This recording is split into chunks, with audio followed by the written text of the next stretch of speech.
वृंदावन विहारी लाल की जय। राधा रानी की जय श्री गुरुदेव भगवान की जय। श्री राधे राधे। भक्ति प्रश्नोत्तरी कार्यक्रम प्रारंभ किया जा रहा है। आइए हम भक्ति संबंधित प्रश्नों को श्रवण करें। श्री राधे राधे गुरु जी, आपके श्री चरणों में कोटि कोटि दंडवत प्रणाम। एक माता जी का प्रश्न है, उनका कहना है, गुरु जी बहुत से ऐसे लोग हैं जो मांस मदिरा खाते थे, वो अब बंद कर दिए हैं मांस मदिरा का सेवन करना। तो मैं उनको नीम की जो माला आती है इस्कॉन से, तो मैं उनको झोली माला देती हूँ और महामंत्र जप करने को कहती हूँ। ऐसा कोई मंत्र तो नहीं देती हूँ मैं, क्योंकि मैं तो गुरु तो हूँ ही नहीं। तो झोली माला उनको देती हूँ और जप करने के लिए कहती हूँ महामंत्र का, सेवा भाव से। तो इसमें मुझे कोई अपराध या दोष तो नहीं लगेगा? आपको कोई भी अपराध नहीं लगेगा। आप बहुत बढ़िया कार्य कर रही हैं। और कुछ समय तक इन लोगों का ऐसा, जब साल भर कम से कम देख लो कि ये लोग खान पान फिर से नहीं बिगाड़ते हैं जी। जैसे मांस मदिरा छोड़ दिया है, अब नहीं लेते हैं, और साल भर तक न लें, तो इनको तुलसी की माला भी दी जा सकती है। और एकादशी व्रत के लिए भी कहना है, यदि करने लग जाएं तो तुलसी की माला और जल्दी भी दे सकती हो। श्री राधे राधे। एक माता जी का प्रश्न है, गुरु जी मेरे पास कुम्हेरे वाली मौसी जी, शीला मौसी जी का फ़ोन आया था। तो वह कुछ जानना चाहती हैं। कह रही थी कि मेरे से कि अब उनके गुरुदेव शरीर से नहीं रहें और जैसे उन्होंने बताया था वैसे ही पूजा कर रही हैं, पर वह हर एकादशी को श्रृंगार भेजती थी और वह यह सेवा कंटिन्यू रखें क्योंकि उनके गुरुदेव गृहस्थ थे। तो गुरु माता और उनके बच्चे हैं, और यह भी पूछना चाह रही थी कि जब उनके गुरुदेव शरीर से थे तो वह एकादशी उद्यापन करें। उनके बेटे से बोला था कि हमारा और तुम्हारी मम्मी पापा को दोनों का उद्यापन एक साथ हो जाएगा, पर उनका उद्यापन नहीं हो पाया था। पैसा तो वह खुद लगाते, पर अब वह पूछ रहे हैं मौसी जी कि अब वह गुरु माता से इस बारे में बात करें कैसे, कि उद्यापन किस तरह करें, वह अपना अलग करें या गुरु माता से पूछकर उनके साथ ही करें। यदि वो माता की श्रद्धा हो, आप लोगों को चाहती हो और आपकी श्रद्धा उन पर हो आपकी, तो साथ में कर सकते हैं। और ये आवश्यक नहीं होता कि उनके साथ ही आप करें, अलग भी कर सकती हैं। लेकिन उनकी यदि ऐसी इच्छा हो और किसी प्रकार की आपको परेशानी नहीं हो तो साथ में करें, किंतु खर्चा आपको अपना अपना ही करना पड़ेगा। यदि किसी दूसरे का कोई करेगा तो जिसका करेगा उसका पूरा अधिकार उस पर बनेगा नहीं, इसलिए अपना अपना ही खर्चा करना चाहिए। श्री राधे राधे। ऋषिकेश से एक महाराज जी हैं, उनका प्रश्न है, ऋषिकेश और मायापुरी हरिद्वार में क्या अंतर है? शास्त्रों में कहा गया है कि मायापुरी हरिद्वार में निवास करने पर भगवत प्राप्ति में सहायता मिलता है। क्या यह भगवत प्राप्ति में सहायता ऋषिकेश में निवास करने पर प्राप्त होती है, और दोनों स्थानों में क्या अंतर है? दोनों स्थान वास्तव में एक के अंतर्गत हैं। जो सप्तपुरियों में मायापुरी नाम की पुरी है, उसी में ही आ जाते हैं दोनों ही। किंतु आपको ऋषिकेश में जाएंगे तो वहाँ ऋषिकेश भगवान भरत जी का मंदिर है, तो भरत जी महाराज वहाँ विराजमान हैं। और उनके आराध्य जो राम जी हैं, वहाँ ऋषिकेश नाम से कहे जाते हैं, क्योंकि राम जी ने वहाँ तप किया था। लक्ष्मण जी ने लक्ष्मण झूला जहाँ, वहाँ तप किया था। वहाँ पर जल का प्रवाह बहुत तीव्र था, आवाज़ बहुत होती थी। तो लक्ष्मण जी ने गंगा माता से कहा कि आप यहाँ अपनी आवाज़ बंद कर लीजिए, मेरे भजन में बाधा बहुत पड़ती है। तो वहाँ पर प्रवाह बहुत तीव्र होने पर भी आवाज़ बिल्कुल नहीं है लक्ष्मण झूला के पास में। और जहाँ भरत जी का मंदिर है, उसके निकट में ही राम जी ने तप किया था, तो भरत जी उनकी सेवा करते थे। तो इस प्रकार से ये बहुत महान तपस्थली है ऋषिकेश। तो ऋषियों का तो स्थान है ही, लेकिन ऋषिकेश भगवान का भी नाम है। ऋषिक शब्द का अर्थ होता है इंद्रिय, और ऋषिकेश का तात्पर्य हुआ ऋषिकस्य इंद्रिय से ईश, ऋषिकस्य अर्थात इंद्रिय से ईश, इंद्रियों के जो ईश हैं, मालिक हैं, इंद्रियों का राजा मन है, मन के भी मालिक हैं, वो भगवान हैं। तो उन्होंने भी वहाँ तप किया, इसलिए उन्हीं के नाम से वो स्थान हो गया ऋषिकेश। श्री राधे राधे। प्रश्न है गुरुजी, क्या सूतपा माता गंगोत्री में सूक्ष्म शरीर हो गई थी? नहीं नहीं, उनका सूक्ष्म शरीर नहीं है, उनके बेटे ने ऐसी डिवाइन पावर उनको दे दी है कि जहाँ चाहे प्रकट हो जाएं और जहाँ चाहे अप्रकट हो जाएं। शरीर उन्होंने छोड़ा नहीं, शरीर जो पहले उनका था उसी में दैवी शक्ति का संचार भगवान ने कर दिया है। श्री राधे राधे। दूसरा प्रश्न है, वृंदावन वास कैसे मिलेगा जबकि पेरेंट्स ही इंटरेस्टेड नहीं है? देखो भाई, भक्ति तो अकेले ही होती है, पूरा परिवार को लेके भक्ति नहीं होती।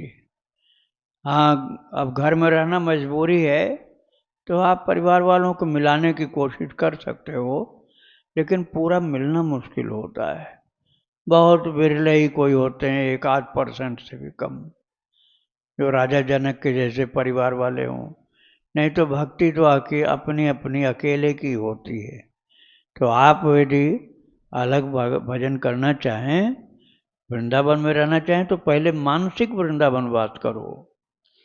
आप जहाँ पर हैं पहले वहीं से मानसिक वृंदावन वास करो, अर्थात सो तो ऐसा आंख बंद करके ध्यान करो कि वृंदावन में लेटे हुए हो और ऐसी स्थिति में ही सो जाओ, और जगते ही फिर से ध्यान करो कि मैं वृंदावन में परिक्रमा मार्ग में पड़ा हुआ हूँ या यमुना जी की तलहटी में उनके रज में पड़ा हूँ, बालू में, निधिवन में, सेवा कुंज में। तो सोते समय जगते समय ये भावना करो, और दिन में बन सके तुम्हारे पास सामर्थ्य है तो वृंदावन में किसी मंदिर की, गौशाला की, संत की कुछ सेवा पहुंच सकते हो तो जाके करो, नहीं पहुंच सकते हो तो अपनी सीमा के अंतर्गत, जिससे आपको परेशानी न हो, आप सेवा इंटरनेट से भी भेज सकते हो, ऑनलाइन कर सकते हो।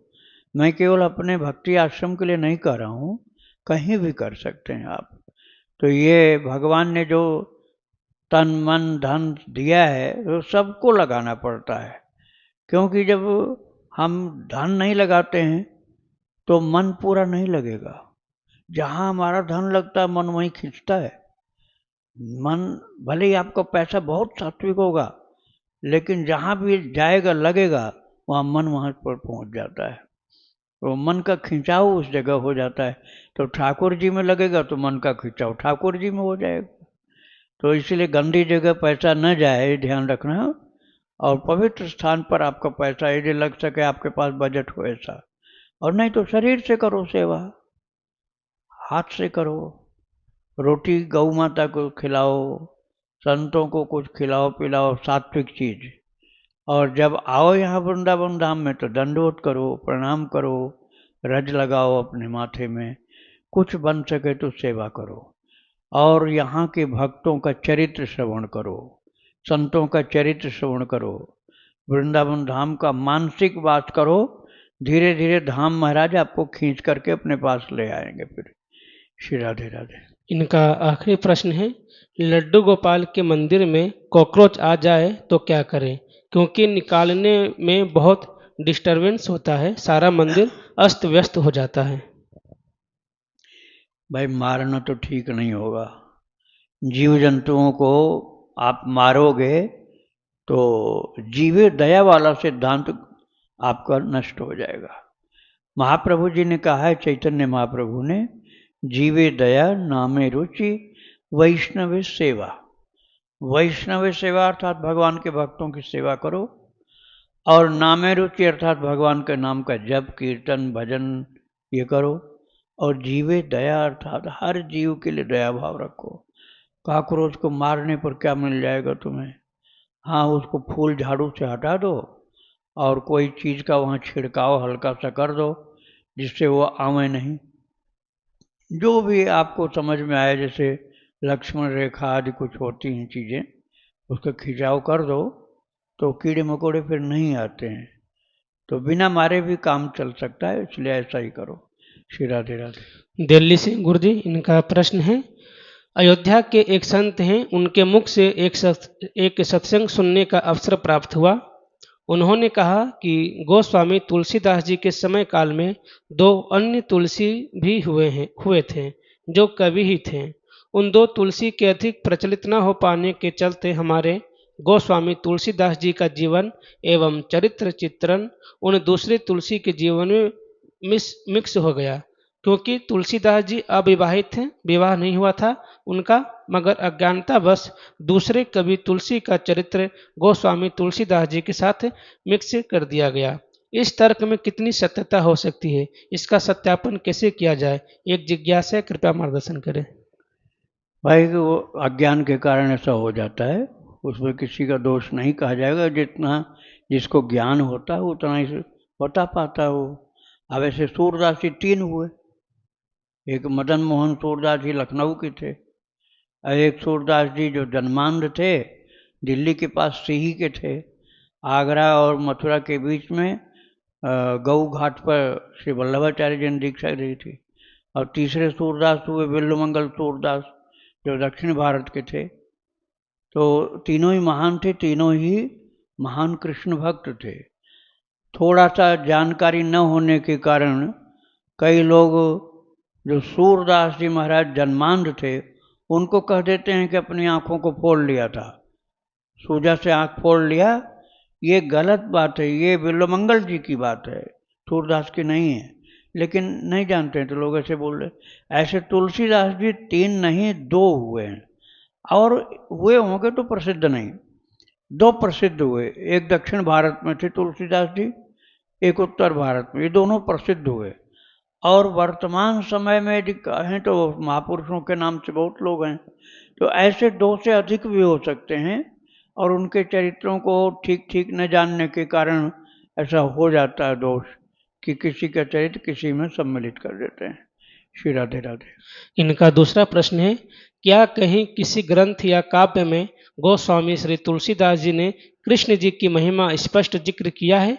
यदि राम जी और श्री कृष्ण जी दोनों में ही केवल रूप का ही भेद है, जो कि पृथक पृथक कालखंड में अवतरित हुए हैं, तो गोस्वामी जी ने कृष्ण जी का उल्लेख क्यों नहीं किया?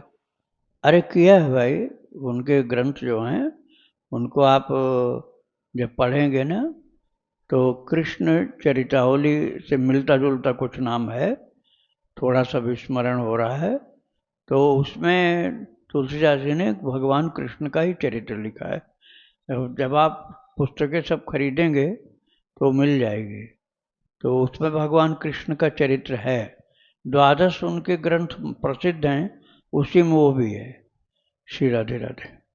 मंजू सिंह जी हैं गुरु जी, इनका प्रश्न है, गर्भवती स्त्री को दीक्षा लेना चाहिए या नहीं? गर्भवती स्त्री को और जरूरत होती दीक्षा लेने की, और लोग और माताओं से ज़्यादा, इसलिए कि उसके बच्चे के ऊपर भक्ति का संस्कार पड़ेगा। पेट में जो बच्चा है, गर्भवती माता दीक्षा लेकर के भजन में लग जाएगी तो उस पेट के बच्चे के ऊपर भी उसका असर पड़ेगा, वो भक्त हो जाएगा। जन्म के पहले ही उसकी एक प्रकार से दीक्षा हो गई और भक्ति का संस्कार मजबूत हो गया, तो माता का भी लाभ है और बच्चे का भी लाभ है। इसलिए दीक्षा ले सकती है, यदि उसके अंदर भाव है, प्रेम है, तो दीक्षा उसकी होनी चाहिए। श्री राधे राधे। जयेश जी हैं गुजरात से, सूरत, इनका प्रश्न है, राधा रानी हमारी इष्ट हैं, इष्ट देव हैं, पर क्या हम योगनी साधनाएं जैसी साधना कर सकते हैं? ये योगनी कौन है? इस योगनी साधना के परिणाम बुरे होते हैं या अच्छे? इस साधना को करके क्या हम निम्न लोक की गति को प्राप्त होते हैं? क्या मृत्यु के बाद ये योगनी हम उनके लोक में ले जाती हैं? कृपया करके इस पर प्रकाश डालें। योगिनी अर्थात भगवान योगेश्वर कृष्ण हैं। भगवान कृष्ण योगेश्वर हैं, और महान योगियों की भी स्वामिनी योगेश्वरी स्वयं राधा रानी है, तो आप उनकी सहचरी बनोगे, उनकी सेविका बनोगे, उनके पुत्र बन सकते हो, उनको माता मान सकते हो। इस प्रकार से अपना भाव रख करके आप उनकी दासी बन करके योगिनी बन सकते हैं। आपके ऊपर कृपा जब हो जाएगी तो भगवान योगेश्वर और योगेश्वरी माता राधा रानी दोनों की कृपा प्राप्त हो जाएगी। भाव आपका अच्छा हो, भक्ति में लगे रहोगे तो ये लाभ मिल जाएगा। श्री राधे राधे। गोपिका जी हैं, इनका प्रश्न है, खुली आंखों से जो भी इमेजिनेशन या भाव है वो कहीं पागलपन तो नहीं? कहीं यह प्रियतम समझकर जागते हुए इमेजिन करना कहीं तामसिक राजसिक भाव या पागलपन तो नहीं है? नहीं, यदि भगवान आपके लक्ष्य होंगे तो पागलपन नहीं है। लक्ष्य भगवान होने चाहिए, क्योंकि भगवान तो सर्वत्र हैं। इसीलिए तुलसीदास जी ने मानस में लिखा है, हरि व्यापक सर्वत्र समाना, प्रेमित प्रकट हो ही मैं जाना, प्रेमित प्रकट हो ही मैं जाना। हरि व्यापक सर्वत्र समाना। शिव जी ने कहा इस बात को, भगवान सर्वत्र व्यापक हैं, प्रेम से प्रकट होते हैं। तो हर जगह जब भगवान है तो जहाँ भी आप भाव अपना बनाएंगे वहाँ भगवान हैं, क्योंकि जब सर्वत्र हैं, सब में हैं, तो आपको सब में भगवान दिखाई पड़ेंगे। आपका भाव उच्च कोटि का होगा तो आपको अपने अंदर तो पहले दिखेंगे, इसके बाद सबके अंदर भगवान दिखलाई पड़ने लग जाएंगे। तो पहले अपने अंदर ही देखने का प्रयास करना चाहिए, फिर इसके बाद आप सर्वत्र भगवत दर्शन करिए। जहाँ जहाँ भी आप ठाकुर जी को भाव से देखेंगे वो कोई कल्पना नहीं, कोई मिथ्या नहीं, सत्य है सब। श्री राधे राधे। पूर्णिमा जी हैं, पश्चिम बंगाल से, इनका प्रश्न है, राम नाम का लेखन करती हूँ, 10 लाख नाम कैसे गिनना है? राम को एक या फिर राम राम बोलकर एक बार गिनना है? आप कॉपी आती है राम नाम लिखने की कॉपी, यदि वो वहाँ पर आपको नहीं मिल रही तो मोटा रजिस्टर खरीदिए और गिन करके एक लाइन आपको लिखना है। जैसे आपने राम राम लिखा है, अब आपकी कॉपी पतली छोटी है, नोटबुक है, तो एक लाइन में 10 राम राम लिख दीजिए। बड़ी है तो 20 लिख दीजिए, एक लाइन में 20। अब उसे एक के नीचे नीचे की लाइन में ठीक ठीक जहाँ राम लिखा उसी के नीचे नीचे वाली लाइन में लिखिए, फिर उसी के नीचे तीसरी लाइन में लिखिए, उसी के नीचे चौथी लाइन में। इस तरह से एक लाइन में आप राम राम राम राम राम राम राम राम इस तरह से लिखते चले जाएं नीचे तक। फिर दूसरी पहली लाइन में जो दूसरे राम नाम आए फिर उनके नीचे राम राम राम राम तीसरी चौथी आखिरी लाइन तक लिखिए, तो आपकी संख्या नहीं गड़बड़ होगी। हर लाइन में 10 राम राम हो जाएंगे और हर पेज में लाइन बराबर हो जाएंगे। जैसे आपने लिखा है 10 राम राम एक लाइन में और 50 लाइन है आपके रजिस्टर में, 500 हो गया। तो हर पेज में 500, तो आपके पास यदि 200 पेज हैं तो आपका हो गया 100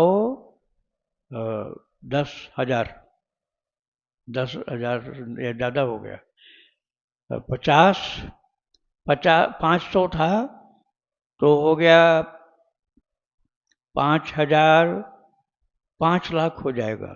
कैलकुलेट कर लीजिएगा, आप कैलकुलेटर से गणित कर लीजिएगा।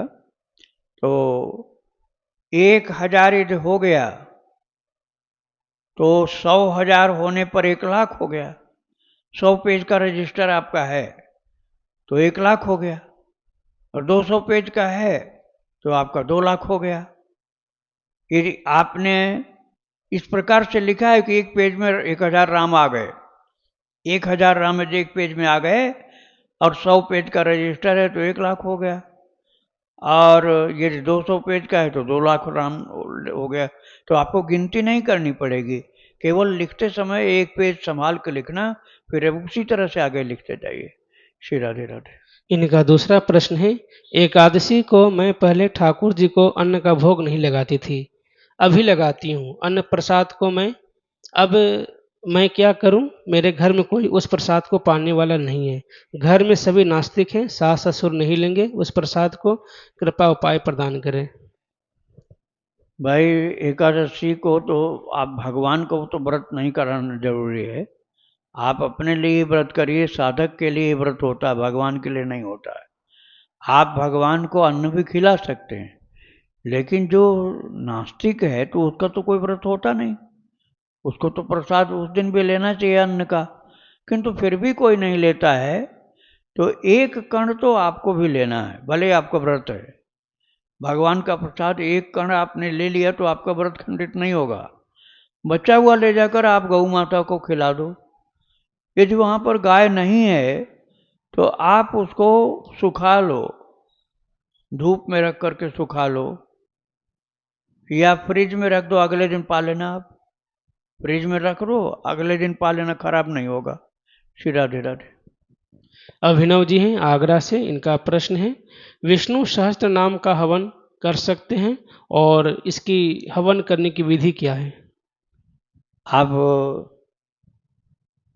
किसी पंडित से कराएं, ये संस्कृत आपको नहीं आती है तो। और संस्कृत आपको आती है तो जैसे गोविंद नाम आया तो गोविंदाय नमः ये बोल के आहुति देनी पड़ेगी, स्वाहा।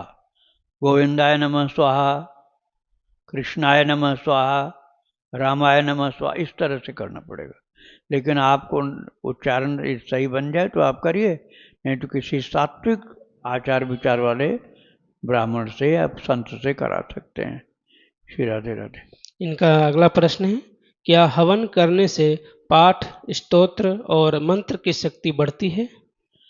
हवन करने से बढ़ती तो है, लेकिन यदि आपकी हवन सामग्री गंदी है, दूषित है, कीड़े मकोड़े उसमें हैं, सड़ा गला सामान है, घी आपका गंदा है, शुद्ध गोघृत नहीं है, तो हवन करने से पाप और लग जाएगा आपको। इसलिए हवन करने से अच्छा है कि खूब जप करो, कीर्तन करो, ध्यान करो, बिना हवन के ही पूरा पूरा लाभ मिलेगा। राधे राधे। दिल्ली से हैं गुरु जी, इनका प्रश्न है, गीता जी, रामचरितमानस जी, भागवत जी और वाल्मीकि रामायण की कौन सी टीकाएं रामायण संप्रदाय परंपरा में पढ़ी जाती है? गीता जी का जो भाष्य होता है, कई कई लोगों ने लिख रखा है, तो शांकर भाष्य तो होता है अद्वैत वेदांतियों का। आप श्री रामानुज जी का भाष्य पढ़िए, तो रामानुजाचार्य का है, तो आप ये मत सोचना कि आचार्य लोगों का है, वो रामानुजाचार्य में भी चलता है, क्योंकि सिद्धांत विशिष्टाद्वैत ही है। रामानुजाचार्य जी का और रामानंदाचार्य जी का, दोनों लोगों का दर्शन जो है विशिष्टाद्वैत सिद्धांत का है। तो इसलिए आपको गीता जी का भाष्य जो रामानुज जी का है वही रामानंदाचार्य में चलेगा। और जो दूसरे ग्रंथ आपने पूछे, जैसे भागवत है, रामचरितमानस है, या वाल्मीकि रामायण है, ये सभी लोगों का उपलब्ध नहीं होता है। जो आपको मिल जाए किसी संत के, जो रामानंदाचार्य जी के हों संप्रदाय के, उनको आप पढ़िए। जो नहीं मिलते हैं तो सिद्धांत को आप एक बार समझ लीजिए कि आपका विशिष्टाद्वैत सिद्धांत है, तो आप किसी भी संत का भाष्य पढ़ेंगे तो जहाँ सिद्धांत नहीं मेल खाता है वहाँ आप विशिष्टाद्वैत के हिसाब से पढ़ समझ लीजिए, तो कोई दोष नहीं लगेगा आपको। श्री राधे राधे। इनका दूसरा प्रश्न है, क्या वैष्णवों में सिरका या विगेनर वर्जित है? चॉकलेट के विषय में भी आपने पिछले प्रश्नोत्तर में कुछ बताया था, लेकिन स्पष्ट रूप से नहीं। क्या वर्जित है? सिरका या विनेगर? हाँ हाँ हाँ, हाँ, सिरका वर्जित। चॉकलेट के विषय में आपने पिछली प्रश्नोत्तर में कुछ बताया था, लेकिन स्पष्ट रूप से नहीं समझ पाएगा कि वर्जित है या नहीं, कृपया मार्गदर्शन करें। सिरका जैसे गन्ने का सिरका है या और कोई चीज़ का, पहले उसको सड़ाते हैं बहुत, और सड़ाने पर पूरा कीड़े कीड़े से भर जाता है। इतना कीड़ा होता है कि गिनती नहीं की जा सकती, पूरा पूरा सिरका कीड़ों से ही भरा होता है, इसलिए वो भोग भगवान को नहीं लग सकता है। अब जो वैष्णव है, भगवान को जो भोग नहीं लगेगा उसको ग्रहण नहीं करेगा, इसलिए उसको मना किया। सात्विक चीज नहीं है वो। श्री राधे राधे। चॉकलेट के बारे में पूछ रहे थे गुरु जी कि भोग लगा सकते या नहीं। देखो भाई, बाल कृष्ण यदि कभी मचल के मांगते हैं आपसे, आपको ध्यान में ऐसा लगता है, आवाज़ आती है, तब तो आप लगा दो भोग, लेकिन वैसे लगाया नहीं जाता है। हाँ, कन्हैया की लीला ऐसी कुछ हो तो बात अलग है, वैसे नहीं लगता भोग ये सब। श्री राधे राधे। इनका अगला प्रश्न है, अगर बर्तन में पहले अशुद्ध भोजन बना हो तो उसको धोने से उसकी गंध निकल सकती है, तो फिर बर्तन बदलने को क्यों कहा जाता है। अशुद्ध भोजन जैसे आपने लहसुन प्याज पकाया उसमें, और घास फूस वाली चीज़ें, टमाटर है पकाया, या पत्ता गोभी पकाया, या बैगन पकाया, ये निषिद्ध तो हैं, लेकिन ये किसी को काट मार करके मांस वाली चीज़ नहीं इसमें। तो इसको आप खूब गर्म कर दीजिए, खाली बर्तन को खूब गर्म कर दीजिए, तो उसकी स्मेल खत्म हो जाएगी। पहले तो आप कोई चीज़ से धोइए साबुन से, लेकिन उसके बाद खाली बर्तन को तपा दीजिए तो शुद्ध हो जाएगा। किंतु यदि मांस पकाया गया है, मांस मछली ये सब पकाया गया है, तब उस बर्तन में भगवान का भोग नहीं बन सकता है। उस बर्तन को हटाना ही पड़ेगा, आपको नया बर्तन लाना पड़ेगा। श्री राधे राधे। इनका अगला प्रश्न है, कहीं बाहर मजबूरी में जाना पड़े तो आपने बताया था कि वहाँ का पका हुआ मत लो, बोतल वाला पानी जूस फल इत्यादि ले लो, पर मन में संशय है कि जिन पैसों से मैं वो खरीदूंगा उसी से वो मांस आदि बनाएंगे, तो क्या मुझे भी दोष लगेगा। जिन पैसे से आप सामान को खरीदेंगे तो वो तो उसी सामान का पैसा, मांस के लिए थोड़े वो। जैसे बिस्लेरी का बोतल आपने खरीदा, मान लो 20 रुपए की बोतल है, तो उनको जो 2-4 रुपया बचता होगा वही तो उनको वो लेंगे, तो उसमें मांस वाली बात कहाँ से आ गई। वो तो कंपनी का बना हुआ आया है जल, उसको आपने खरीद लिया। मांस की पैसा में तब जाएगा जब मांसाहार वाली चीज़ आप खरीदेंगे। हाँ, उस दुकान पर ये मांस बिक रहा है तब मत खरीदो। मान लो उस बिस्लेरी की दुकान पर आपको मांसाहार बिकता हुआ दिख रहा है, तो वहाँ मत खरीदो, चले जाओ किसी शाकाहारी दुकान पर खरीद लो, तो उस दोष से वर्जित रह जाओगे।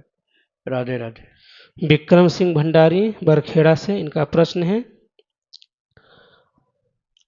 गुरुदेव मुझे आपका 24 घंटा और 365 दिन अखंड आशीर्वाद चाहिए। आपकी छत्र छाया में मेरी भक्ति खूब फले फूले। आप मुझे वचन दें कि मैं हमेशा तेरे साथ रहूंगा। एक दिन तुझे उस परमात्मा की झलक दिखाई देगा, मेरे सिर पर आपका हाथ रहेगा। अरे भाई, ये सामर्थ्य भगवान में होती है और किसी में नहीं होती। ये सामर्थ्य ठाकुर जी के अतिरिक्त किसी में नहीं होती। ठाकुर जी से ही आप वचन ले सकते हो, वो देना चाहें तो दे सकते हैं।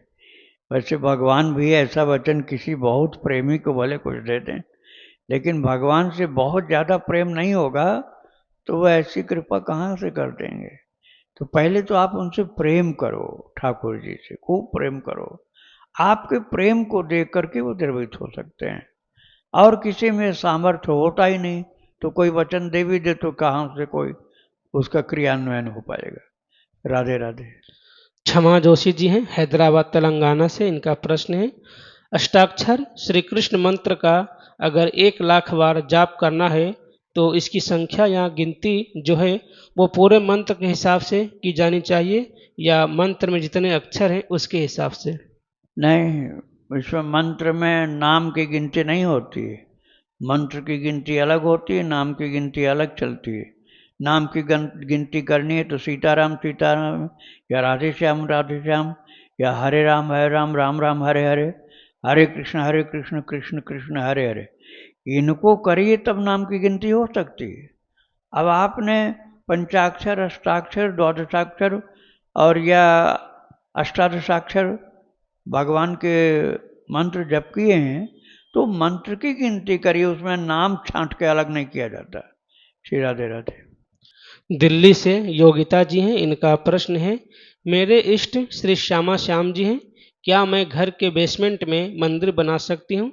महाराज जी, मैंने स्वप्न में अपनी कंठी माला को टूटते हुए देखा, इसका क्या मतलब है।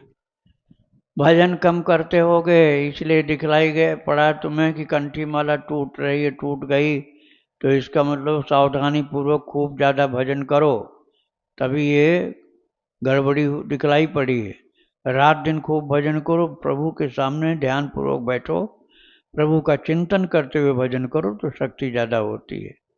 श्री राधे राधे। नीचे, हाँ, जो बताया बेसमेंट में मंदिर बनाने की बात, बेसमेंट में मंदिर ज़्यादा अच्छा नहीं माना जाता, वहाँ बाहर की हवा नहीं आती है।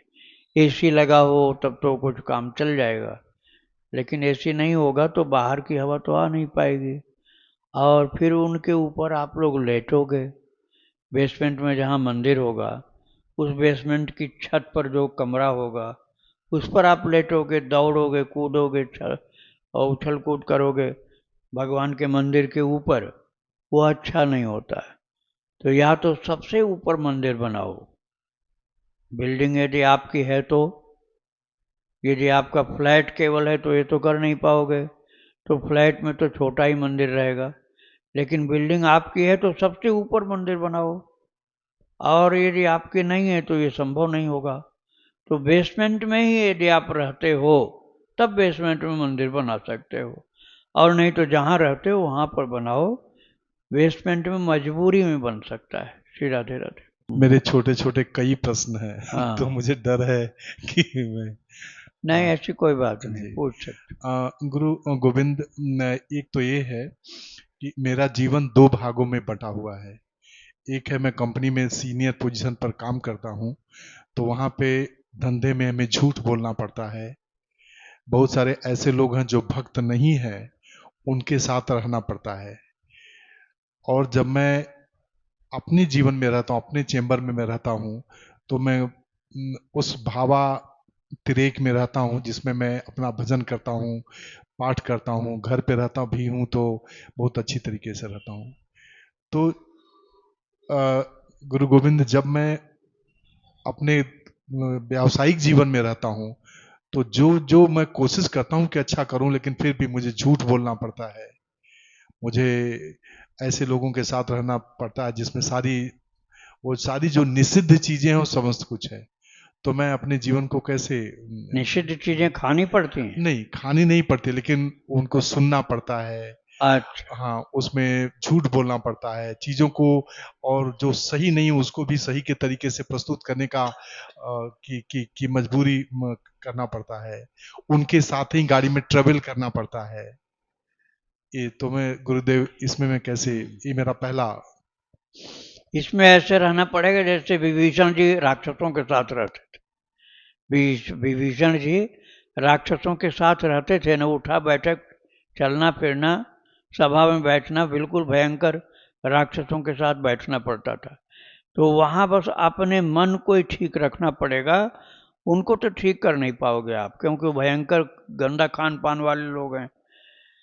तो झूठ न बोलना पड़े ऐसी कोशिश करो, झूठ न बोलना। अपने स्वतंत्र घर में तो बढ़िया भक्ति चल रही, ठीक है, लेकिन उनके साथ आप अपने अंतर्मुखी वृत्ति में रहो, और जब बोलना पड़ा तब तो बहिर्मुखी आना पड़ेगा।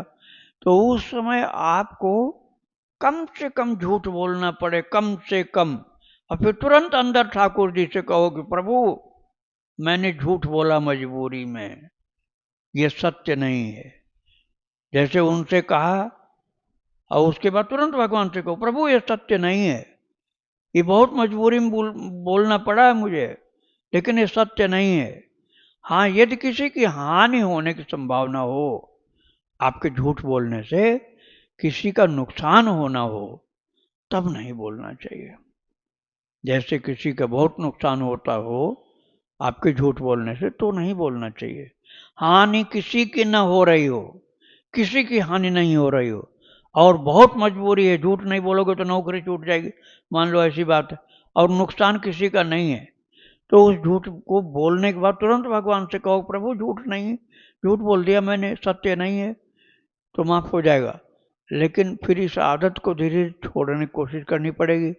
और यदि हानि किसी की होती हो तो ऐसा झूठ बोलना ही नहीं है, भले ही इसके लिए डांट खानी पड़े, चाहे नौकरी छोड़नी पड़े, किसी की हानि होने वाली झूठ नहीं बोलनी चाहिए। श्री राधे राधे। गुरुवर, आपने जो रोशनी प्रदान किया इसके लिए बार बार समर्पण। गुरुवर, एक 6 मार्च को टाइम्स ऑफ इंडिया बम्बई में एक एडवर्टीजमेंट निकला था, जिसमें ये था कि कि एक जो भारत के जो महान योगाचार्य हैं उनका फोटो दे के निकला था कि योग के बारे में वहां बताया जाएगा। तो एक कपूर परिवार थे वहां पे, कपूर, तो मैं एक होटल, बहुत 5 स्टार होटल है वहां पे साउथ मुंबई में, तो मैं गया, तो मैं सब कुछ था, मैं नाम भूल रहा हूँ, जो भारत के महान योगाचार्य लाहिड़ी जी महाशय जी, लाहिड़ी जी महाशय का महाराज कार्यक्रम था, और वहाँ पे टेबल पे 2 उनके फोटो लगे थे, पुष्प, क्रिया, उस योग को बोलते हैं क्रिया योग। हाँ जी महाराज जी, जी मैं भूल रहा था, इस शब्द को मैं भूल रहा था। तो महाराज जी, हाँ, क्रिया योग के बारे में बताने का एक सेशन रखा गया था।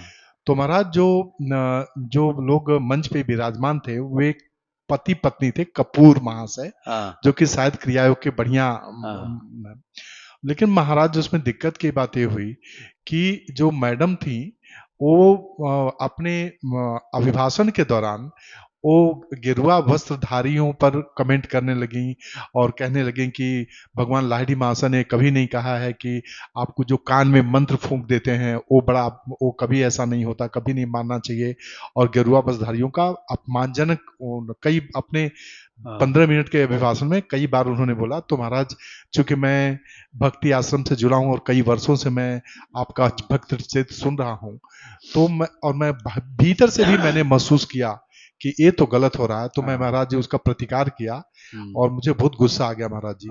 तो मैं उठा वहां से और उनको ये कहते हुए कि आपको बिल्कुल ये नहीं कहना चाहिए, लाहिड़ी महाशय के लिए मैं उनकी मैं शरण में हूँ, शरणागत हूँ, और महाराज मैंने उनको साष्टांग दंडवत किया और मैं पूरे गुस्से में मैं उस सभा को छोड़ के चला गया। सही किया। तो महाराज, इससे मुझे कितना दोष लगेगा और दोष का क्या? मैं बता रहा हूँ। श्री राधे राधे। आपकी अनन्यता के कारण हुआ ये। देखिए, करना ये चाहिए कि अपने संप्रदाय की बात बताओ, यहाँ तक तो ठीक है, लेकिन दूसरे संप्रदायों में क्या क्या क्या क्या कमी है उस बात को नहीं बोलना चाहिए। इससे उस व्यक्ति की भक्ति और साधना में ही कमी आ जाएगी। जो अपना गुण बताए, सबको दोष युक्त बताए, अपने को सबसे अच्छा बतावे और दूसरे को बहुत बुरा बताए, तो वो साधक का दृष्टिकोण नहीं होता। इसलिए ये तो ठीक नहीं था। अपने गुणों का कथन आपको करना है तो भले करो, लेकिन दूसरों के अवगुणों का कथन नहीं करना चाहिए साधक को। तो जैसे हमने योगानंद जी थोड़े दिन पहले थे, उनका चरित्र सुनाया। वो मैंने सुना था महाराज। हमने श्यामाचरण लाहिड़ी का भी सुनाया। उन्हीं के पूर्वज लोग थे और उन्हीं के पूर्वज महाअवतार बाबा भी हैं, तो उन लोगों का चरित्र मैंने सुनाया, लेकिन मैंने किसी का दोष कथन नहीं किया। वो ठीक नहीं होता किसी का दोष खोजना या बनाना या बोलना। तो इसी तरह से मेरा कहने का तात्पर्य, मैं सभी के लिए इस बात को कहना चाहता हूँ कि भाई अपनी पद्धति को, अपने संप्रदाय को कौन कौन से गुण है आप बता सकते हो, लेकिन दूसरे के संप्रदाय में क्या क्या कमी है ये बताने का हमारा अधिकार नहीं होता। ऐसा करना भी नहीं चाहिए, ये गलत तरीका है। श्री राधे राधे। वृंदावन बिहारी लाल की जय। राधा रानी की जय। श्री गुरुदेव भगवान की जय। श्री राधे राधे।